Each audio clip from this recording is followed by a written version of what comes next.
Vision screenings miss up to 75% of children with vision problems and give parents a false sense of security.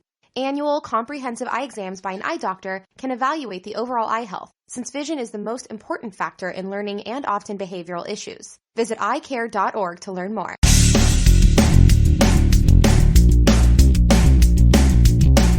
This is No BS Job Search Advice Radio, episode 1751.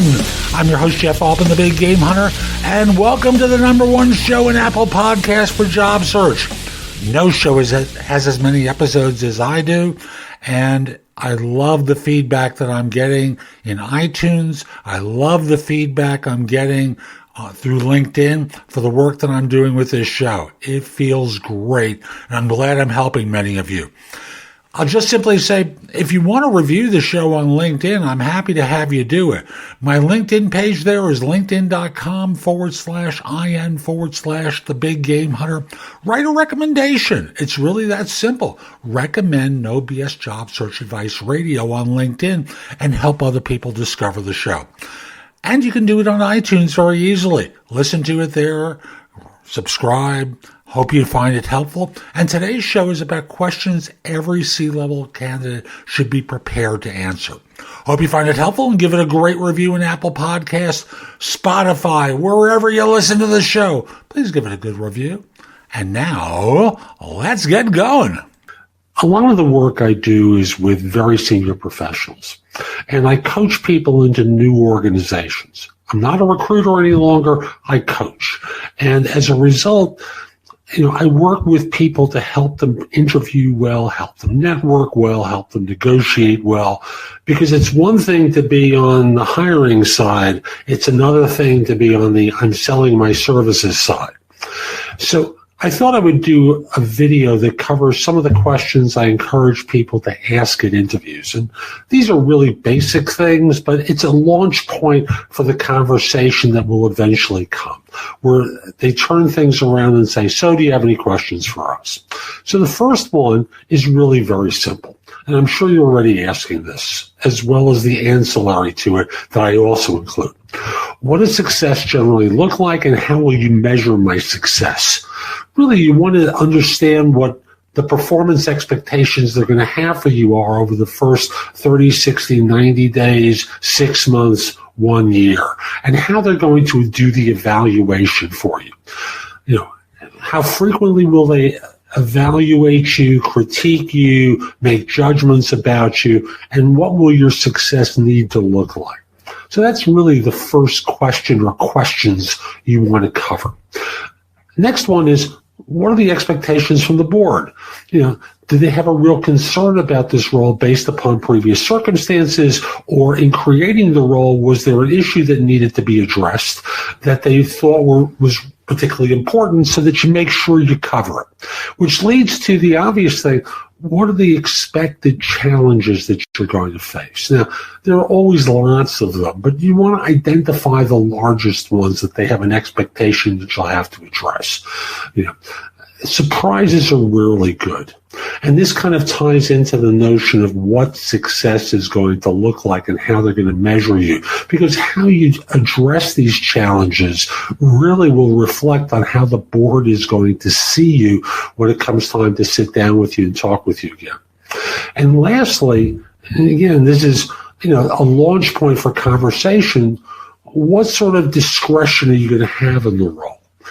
Sometimes people are surprised when they step into new organizations, the degree to which they're on a leash. It's an interesting phenomenon, but I don't care if it's at the highest levels of an organization or a couple notches down. People have expectation of a certain amount of free rein, and then lo and behold, they discover there really isn't that much freedom that they have to make decisions or to sign off on purchases or acquisitions, to hire and fire. So you just want to get a sense of what sort of discretion you're going to have in the role, because, like I said, surprises are rarely good. There are very few situations that people step into where they discover, I can do even more than I thought. No, it's always less. So at least get a sense of what sort of discretion you're going to have stepping in.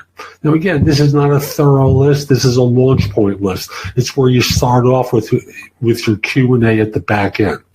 You can also, of course, explore things that have, the successes of your predecessor in the role.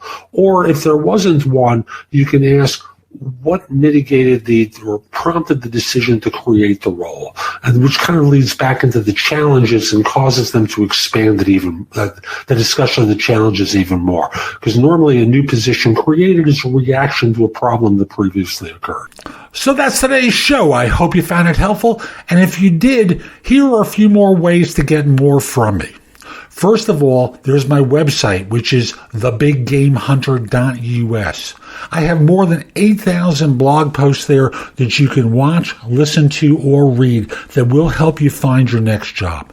In addition, if you're interested in my coaching you, at the site, there's a button there that says schedule. Schedule time for a free discovery call. Schedule yourself in for coaching, interview preparation coaching, salary negotiation advice, how to have your questions answered, or coaching related to hiring more effectively, managing and leading, helping you be a better executive in your organization, and overall being a better employee of your firm.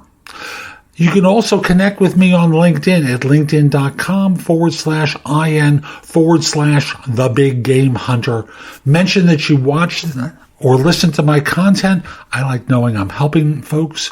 Once we're connected, if you're interested in coaching, let me know. I think it's easier at the website, but if that's the way you want to do it, so be it. Lastly, join my group on Facebook called Career Angles. It's focused on helping you do better at work.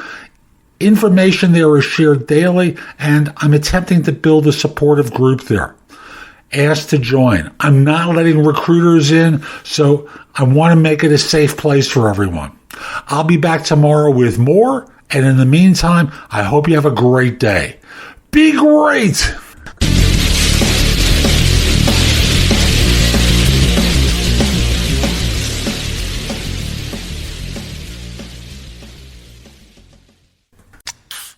Here's the thing about new Cherry Vanilla Coke. Though cherry's named first, all the flavors taste just as great. I mean, it could have just as easily been Vanilla Cherry Coke, or it could have been Coke Cherry Vanilla. And since it's two amazing flavors of Coke, it might have been Coke Vanilla Cherry Coke or Cherry Vanilla Coke Coke. Unless you're in France, which would make it Le Coke de la Vanilla de la Cherry de la Crème.